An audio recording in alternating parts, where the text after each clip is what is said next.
Life is just better with Nicho Hynes, a happy man when we're watching footy, confident, flying, 93 points. This was much more like the olden days, the great old days. He still had a couple of penalties in there and an error, but this was his game. He was back to running the footy. He was kicking a little bit more in general play, which was good, but you see the 134 run meters was a lot more like normal Nicho. Goal kicking was pretty solid in general as well, so overall, just a spectacular game for him, and did look like, especially through that second half, was rolling, and they went down his side a lot more, which was good. They also had a very weak defensive line on the other side, given all of the injuries to Cody Nikorima, Jack Bostock, and then having Oren Keeley in there as well, who worked really hard and had some really good moments. But we've seen Herbie defensively be really, really solid in contact, but in terms of running the defensive line, that has been troublesome at times, as much as he's been absolutely spectacular on the other side of the field. And then there were one-on-one strips and different things that Herbie had, and in contact is really good. But yeah, just that whole side being decimated just really lined it up for an awesome Nicho Hynes game for Britt Nikora as well. For them to get that try for Jesse Ramian also. So you can see there, just Hynes such a good dude as well. In the post game was just moved on from what they were talking about with him, and gave a shout to Cam, and he said he wore Stevie, which is Cam's dad's name there on his wrist for the night as well. So yeah, still got all his roots back in Storm as well. So 595k. One of the boys was like, oh, what if he does this next week as well? It becomes interesting because they've got the Roosters and then they go into a slightly easier time of it. Before this, it was a 48 average and he's passed 5 games and he's now averaging 54 for the season with the 93. So you can see there it has been a tougher one, especially in recent history. So as an owner myself, it's been a tougher ride and we definitely needed this one. Now, the goal and the hope is that he can average somewhere around this 54. I'd be very, very happy from here to the end of the season with that one bye remaining and with some opportunities to go a little bit higher at times. That would be ideal because a 54 average puts him up about 150k or close to it, maybe just under, which is ideal. And that's literally all we could hope for if you're buying guys at certain prices like this, like you saw with guys like Kurt Donahue at a cheaper price point. He's been able to go up 100 or so very quickly, and maybe that's a scenario that Nicho Hynes can find himself in if he starts to find his feet a little bit more running the footy, because that's been the biggest thing that he's been lacking is just that confidence in running it.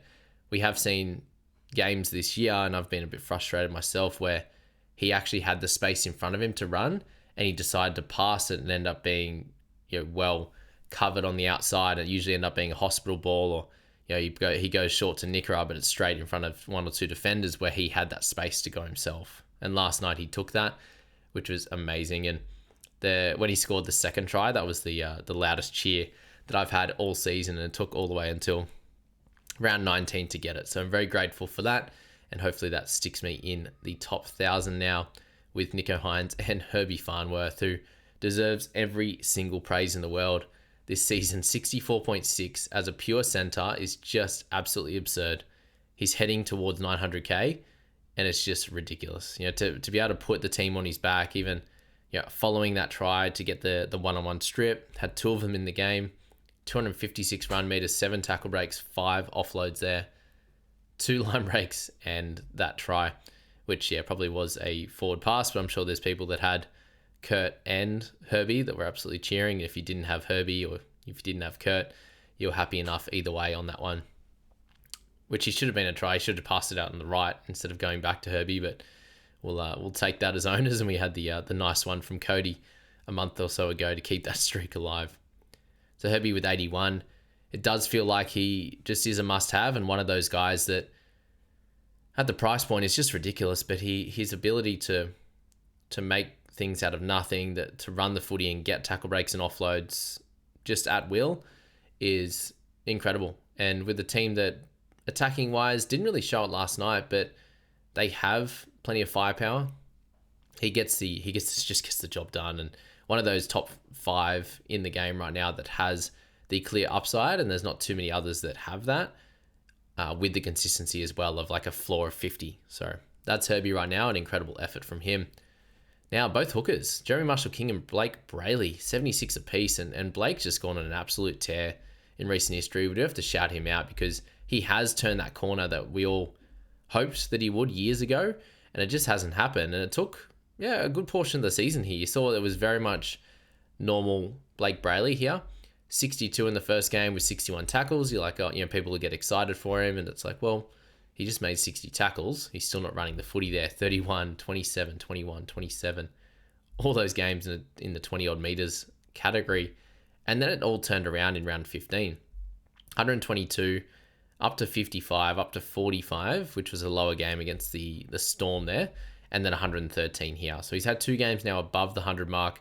And when he does that, he scores incredibly well. So if you have jumped on him in that time frame, even if it was after the 89, you have picked up 2 scores above 65 with a 44 in there. So an incredible effort from him. I've got him probably sitting in about 4th spot on the best hookers range, and he's now going to be well expensive. He's going to be much higher than that of Watson and Grant, but I'd still have both of those guys ahead at this point. And Jeremy Marshall-King was 65 tackles in this one and 3 turnovers and a try saver. So a great tackle there on Nico to save that try, which could have been two or 3 for Nico in that one. Just a quick one on the top 1,000 there. Very limited amount of trades used so far. It was 2.9, the average trades, down to 2.7 with I don't think anyone else has added. It might have been 178. I don't think anyone else has added really to the 0 count on trades, which is the number I'm following, to see if this week, if anyone actually continues using those trades with the injuries or the outs to Payne Haas, to Pappenhausen, to these types of guys here, as being a bit of a frustrating one for owners there. Some of the trade outs early, we do see Ruben Garrick leaving a lot of people's sides, and Mitchy Boy's been talking about this one all week, so he'll be happy to see that a lot of people are in the same boat as him. Joe Tarpanay, who I'm probably likely moving on from just to use that cash for other moves. That's something that's happening as well.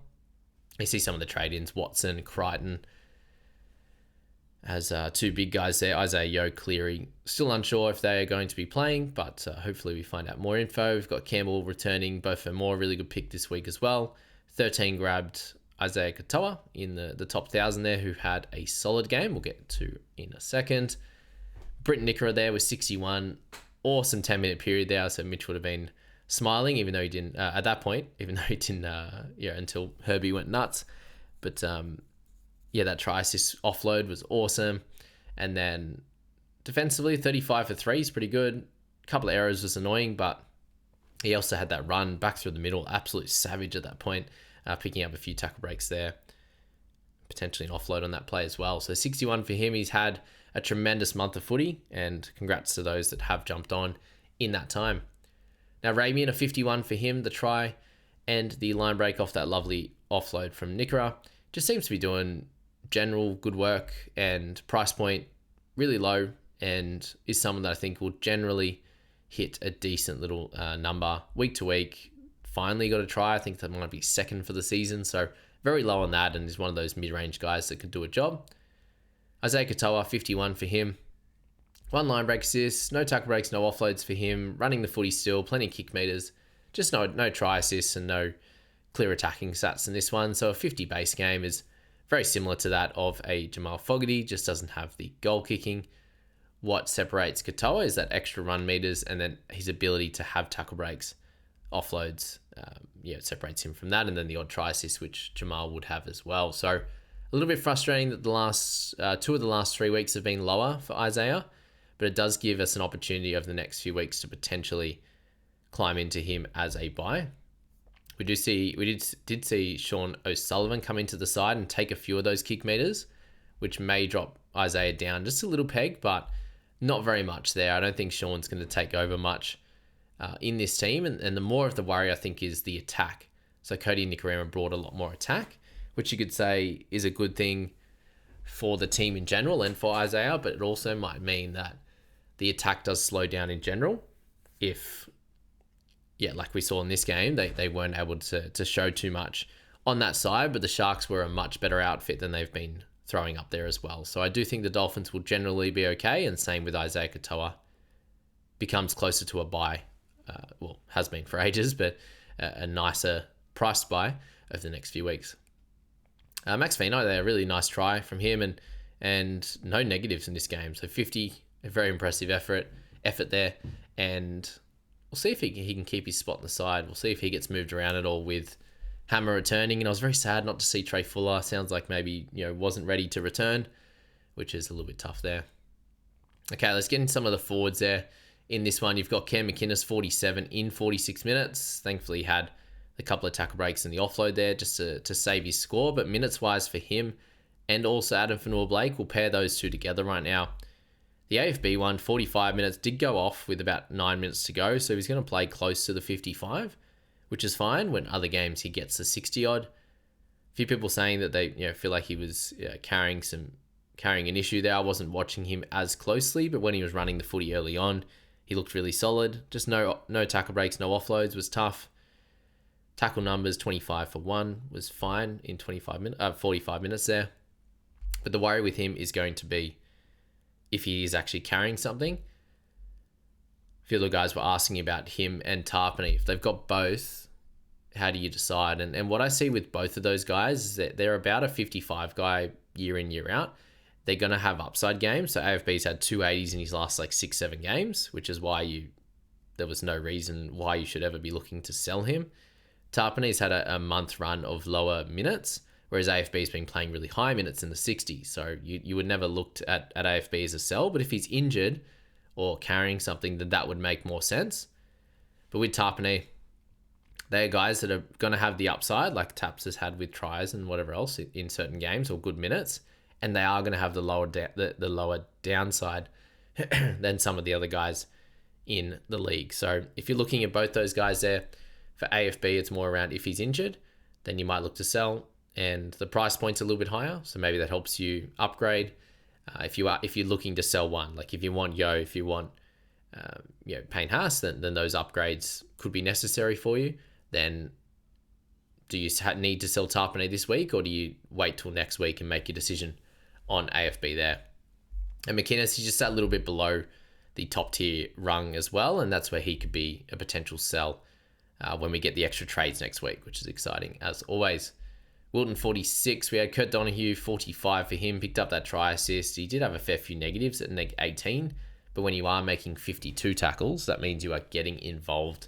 He attempted 59, so pretty crazy, pretty impressive. And the minutes are there, which is incredible. It's just crazy that him and Nicho Hynes are at the same price. And yes, before this game, you could be a little bit worried about where Nicho Hynes is at, but if you're looking for more of an upside play, that's where you need to. If you're wanting more upside, you think of it like that. Which guy has the more upside? We know Nicho Hynes is a best scorer in the game type of level player in a previous life. And when I say previous life, last year. Kurt Donahue was a new up-and-comer. Very much feels like he's like Max Plath light right now. If he didn't have that try assist, he picks up a 40. And with all that effort, it's like, wow, that's rough for that price point. But you're going to expect anywhere between 40 and 60 for Donahue. And finally, we've seen some of that upside from Nicho this week. But we know goal kicking, plays the full 80, this type of thing is going to end in a team with a nice run coming up. That's the type of play you want to look at. You see Ronaldo, they're under 400k. You see Ramian, these types of guys there that have dropped a fair bit in price. They could be an option for you over the next month or so of footy as a decent cash down option to be able to give you a chance to make a bit of a run when the Sharkies have that run. So it's a little fun thing to think of. But Kurt Donahue's done a really good job. Shame I've missed him personally over the last 5-6 weeks. He's been incredible, getting near 60 on a regular regular occurrence. There you go. Yes, so Ronaldo, an interesting one to look at. Finifiaki and Keely, both 39 apiece. Just solid, just ticking along. Keely at 323k. He hasn't gone up much this year. A sad one. I thought he'd take another leap, but I thought last night he was actually decent, although there's a couple of tries down his side, as I was saying at the beginning. Talakai 38, so if you've jumped on him, you get a little bit more of a cash rise We'll see Kale Iro back eventually, as well as guys like Hiroti, who may come back in. We'll see if they make any changes for Talakai there. A line break assist, 7 tackle breaks, and 194 meters. Did miss a few, did have one error, but always does the job when he's in there. Isako there with a try saver to go along with his 2 goals. Runs the footy really hard as well. It's good to watch that. You had Nafahu, who's a cheapie at 230k. He actually looked pretty solid apart from that really, really tough drop, which caused Nico to get that second try. So thank you. I appreciate that Nafahu, the cheaper Nafahu, hey? And it could be a cash down option, but we'll have to see what happens with guys like Max Fainai when Hammer comes back and Averillo moves back out to the centres there, what they decide with that position. And Trindle 24, Colhune. Yeah, we'll leave it there. That's the Friday review, guys. Thankfully, we've got 3 games apiece today and tomorrow. So we've got the Knights and the Storms. That'll be a little fun one. Without Pappy, though, looks like Grant might play. And then you got the Dragons and the Roosters. So pretty relevant, especially on the Roosters side of things. Hopefully, all goes well for my boys. And then the Cows up against the Doggies. So it'd be great to see Karaz back out there. Hopefully having a field day against my boys. And with all the Origin guys backing up, hopefully it's for the Cowboys anyway, without Critter, I think, for the Doggies, hopefully it's a really nice clash. So those 3 today, and then we've got the 3 tomorrow. So blockbuster, a couple of days of football. I hope you guys enjoy it.